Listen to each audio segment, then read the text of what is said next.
do means Trif Gaming. What's going on, guys? This is Draco Backpack Sack 22 giving to you guys my replay of my match against Trif Gaming. So shoutouts to Trif. Usually plays pendulums, but this way he's going to be on based, and of course we're going to be playing mystery machines. So let's see who will prevail. Will it be the quote-unquote best deck, or will it be the actual best deck? So without further ado, let's get into the match. Here we go. So let's see who's gonna win the rock, paper, scissors. I win, and I'm going to go first. So we have the gear frame coming down, open pretty good. Of course, gear frame plus any level 10 is full combo. And we're gonna grab our Unclosed Spar. Trif says that's okay. Unclosed Spar is going to come down and special itself to the field and dump a card from our deck. Once gear frame resolves, it's just like a +3. You get the dump from Unclosed Spar, you get the body of Gear and Axe, you get the add from Harvester, you get the search. It's just a roller coaster. But the Gear and Axe will be met with an Ash Blossom here, so we will have to rethink our plan. We will end up pitching the Citadel for the Fortress, and now that we have two Earth Machines on field, we're going to try to go for that Ancient Gear Ballista. So here we're going to slap that Ballista onto the field, and I'm going to activate the effect. Now Trif, not really familiar with the Earth Machines or the Mystery Machines. We're going to end up getting our Ancient Gear Box, the most broken card in our deck, and Box is going to add us Infinite Track Tunneler, and Tunneler will hopefully draws 2 cards. Trif thinking that our deck doesn't really do too much, kind of laughing us off, but hey, once we're in the winner's circle, we'll be the ones laughing. So we'll pitch 2 cards and special our Machina Fortress, and now that we have 2 monsters on the field, we are prepared for a Link summon. So we're gonna go into our double-headed Anger Knuckle. And of course, our double-headed Anger Knuckle is the card that allows us to sort of extend on our opponent's turn as well as on our turn. Trif says that's fine. And here we're going to activate our Tunneler effect. A little annoyed that he asked me to go back, put all the cards back, and then proceed to say it's fine anyway, but whatever. And indeed I do, Trif, indeed I do get a lot of Scooby snacks. Of course, all the girls want to be around a Mystery Machine player. So we end up drawing into the Foolish Burial and the Machina Ruin Force.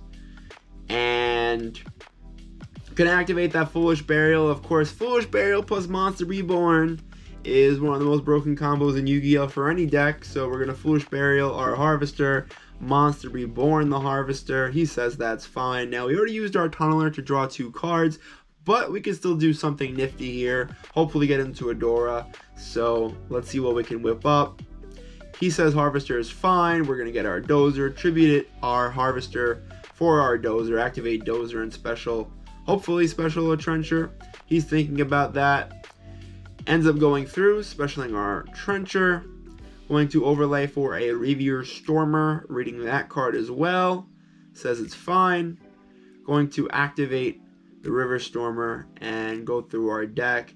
And we're going to end up getting a Dare Crane here since we already have access to a level 10 in our graveyard with the Citadel that we pitched early on in the turn. We're going to use our Anger Knuckle, pitching the River Stormer on the field. And that's going to be met with Infinite Impermanence. Very rarely will Anger Knuckle get impermed. It just so happens that we didn't tribute itself because we wanted to keep it on the field for our opponent's turn. Usually the Anger Knuckle is fine, but I'm really surprised he didn't imperm the gear frame. I'm really surprised. So we're going to end up setting a Gozen match and passing turn with a Moonlit Chill as our only interruption outside of Gozen. But he starts off with the Aquamancer. Now Aquamancer, whenever you activate a Brave Token card, you know that you're putting an Earth on the field. So he better be prepared to put more Earth monsters on the field, otherwise Gozen could be a blowout. Now you can play this in a way where you can get the Equip spell on field to bounce the set, but the way he plays this here is a little bit weird when it comes to sequencing. He's going to normal summon a Ghost Ogre, and I'm going to say that's fine. I don't want to flip up the Gozen match too early because he's going to get the Draco back. If he ends up activating the Draco back, I can just chain Gozen, but he's going to search the Griffin Rider early on and then pitch the Draco back to get that free +1 off of the Draco back. He's going to re-equip, and then the key part where I think he makes a mistake is he chains Griffin Rider. So this allows me to chain Gozen Match so he doesn't get the Griffin Rider negate or the summon. So by the time he bounces this Gozen Match back, it's going to be a little too late. He's actually going to bounce the Anger Knuckle. I'm going to chain. I don't know why he chose to bounce the Anger Knuckle when he knew it could tag out. Got rid of the Ghost Ogre. So that's the game, and now we're going to siding. Now while we're siding, I am going to give a little bit of an advertisement. This video has been brought to you by Money Lounge. We do a great coaching service where we will hook you up with a coach where you will not only be trained to be good at Yu-Gi-Oh, but also to be trained by our sponsor, Money Lounge, to be sponsored. So if you're interested in becoming sponsored as a Yu-Gi-Oh player, it's a pretty sweet gig. You get competitive payout for topping tournaments like regionals, YCS, and nationals. So please just check us out. It's only $6.99 a month, and I think you get a good bang for your buck. Hopefully team up with me. So anyway, guys, let's get into the next game. We got game 2 going second against his based deck. Now we draw pretty well. We draw our Machina Redeployment, our heavy forward, our Dino Rescuer Pankrotop. So we draw our Dinosaur Ace Monster and our Machine Monster, our Machine Ace Monster with Machina Citadel, of course, with the Foolish Burial, drawing that back-to-back games. Now, Foolish Burial is a card I've been testing. I've actually cut it from my deck since the video, but I think the card does have potential in any combo deck, as always, if you're looking for a little bit more consistency. It's not like a one-card combo like it is in other decks, but it can still be a good extender. So here he starts off with some link plays going into Disciple and Devotee, drawing a card, putting a card back, which is really strong when you put back the bricks. And here we're going to summon 2 tokens, and he's going to go into Dagda and do the normal line of setting the Scythe. Nothing that we're too worried about. Our deck plays through Scythe DP pretty well. At the end of the day, it's just a Floodgate, and our deck plays through Floodgates pretty well, with the exception of there could be only one. But he might have another push, which could be a little too much for us to overcome. So here he's going to pay 2,000 after searching souls. Going to just plop down the DP onto the field. So he set another card, and of course we draw into the Psy-Frame Driver, our Ace Psychic. So we have our Ace Dinosaur, our Ace Machine, and our Ace Psychic Monster in our hand. Here he's going to standby phase or draw phase, activate DP, popping the Scythe, summon Scythe back. Again, we're not too worried about that. It's if he has hand traps on top of that could subdue us from making our turn. So we're going to go into the main phase here and just plop down the Pankratops and just leave it chilling, because right now there's no Floodgates. I'm just worried about there could be only one, because there are some base players that do play that card. So the second Floodgate is what can end up losing the game. We heavy forward here into a Harvester. Now this doesn't do much. Harvester, Infinite Tracks in general, just not that good going through Scythe DP boards. But in case he had Ash, we want to bait it. Unfortunately, he holds the Ash to the right point. So Trif, being the good player that he is, does Ash the redeployment, which is probably the right card. But we still have Foolish Burial, which gets us there to our Fortress. Our redeployment will probably get us to Fortress Citadel anyway. We hard drew the Citadel and we Foolish Burial the Fortress. We're going to go into battle phase. Now our Fortress has minus 400 attack from the DPE, so it has 2100. We're going to crash that into Scythe. Now on attack declaration, he has a hand trap, which is going to end up kind of being a little too much to overcome by banishing our Citadel with the DD Crow. We're going to still crash into the Scythe, and Fortress is going to die, and it's going to activate its effect to pop the set. Unfortunately, it's Sanguine, so he's going to get a plus off of that.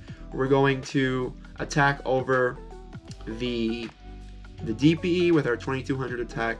Pankratops, get a normal summon our Harvester, because why not? Get our Dozer and pass, but here he's going to activate his Sanguine, and he's going to have the Dasher to summon the Cyberus Gadget, bring back the DPE. He has too many resources at this point, and he has what I call layers, and layers is what makes this deck good, like an Onion or like Shrek. This is just a deck that has a lot of interactions in many different ways, similar to Mystery Machines. I think Mystery Machines is a little bit more consistent, but hey, there are some players that do very well with this deck. So he's going to top deck into the Cursed Outland and activate like 6 different decks at once. Going to go Lina, of course, bring back the driver that I pitched. Of course, that's so sacky. And going into Selene, and I just am at defeat at at that point it's too much. So that's kind of what it takes for Mystery Machines to lose. They kind of have to have Scythe DP plus other interactions, which is fine. So anyway, we end up drawing an interesting hand that consists of Small World. Now, Small World is another tech similar to Foolish Burial that I play at 1 just to sort of kind of tip the consistency into a pretty good balance. I think Machines is already a consistent deck, but once in a while you can brick with high-level monsters, and you just don't want that to happen. So here we, once again, try to play around Ash by activating Heavy Forward first, and then redeployments. Now, if you had Gear Frame plus Heavy Forward, you probably Gear Frame first and then Heavy Forward into Dozer, but this is just a different line that I'm trying out here. With Uncle Spar, you special that, normal summon the Gear Frame, of course we dump Citadel, we're adding Fortress. Then we're going to try to go into the Enter Blast Near combo. So, standard procedure here, we're going to add back your X because it adds from Graveyard or deck. We're going to link into Ballista, and we're going to end up pitching the Box and the Trencher for Fortress, use Trencher, summon the Harvester, activate the effect to get our Dozer, so we have access to all of our parts of our deck right now. Make Harvester and Fortress level 9 using Harvester's effect, combining their levels, and now we're going to use Enter Blast Near to rip a random card from his hand. We roll a 1, and that will be the Dracoback. So Dracoback is a 1-of in a 60-card deck, so kind of sacky, I guess. Doesn't really hurt him too much, probably was the worst card in his hand. But, you know, sometimes that could help if I end up drawing into Floodgates. He doesn't have access to that bounce. Could make a difference. So we drop down the Dozer, nothing crazy. Summon Tunneler, overlay into Riverstormer, get our Bullet. We already have our Derek Crane in hand.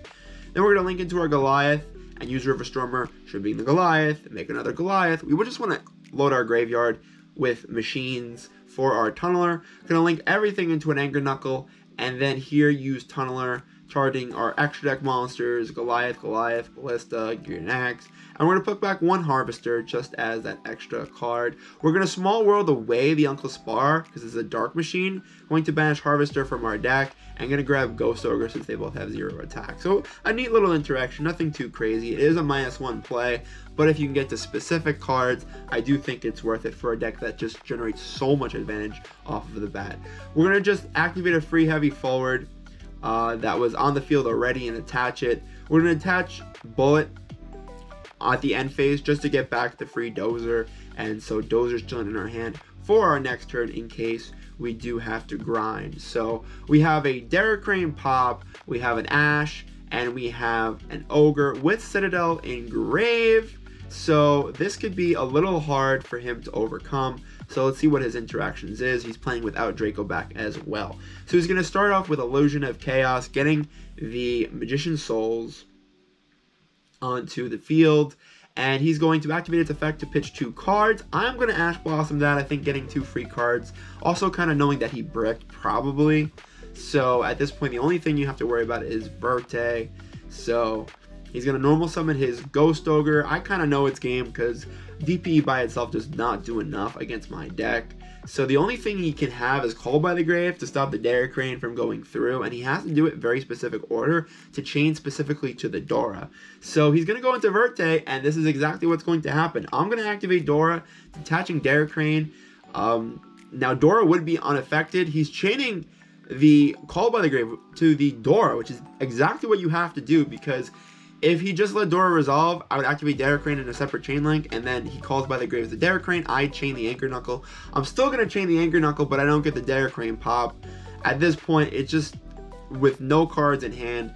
He's going to summon his DPE fine, but it's too little too late. He's going to attack the Derek Crane, and once I just declare Citadel, he's going to declare me the winner of the duel. So I beat the Pen God with my Mystery Machine strategy. Unfortunately, he wasn't playing Pendulums, but Trif, if you're seeing this video, I challenge you to a real duel of my Mystery Machine deck against your Pendulum deck. Let's go at it. We'll play a couple rounds and see who the true champion of their respective decks is. So without further ado, this is Draco Backpack Sack 22 giving to you another video with machines included. I'm going to give you a couple more meta matchups with this deck, but if you like this sort of content, subscribe to my channel, give this video a like, and I'll see you guys in the next one. Peace out, guys. Bye.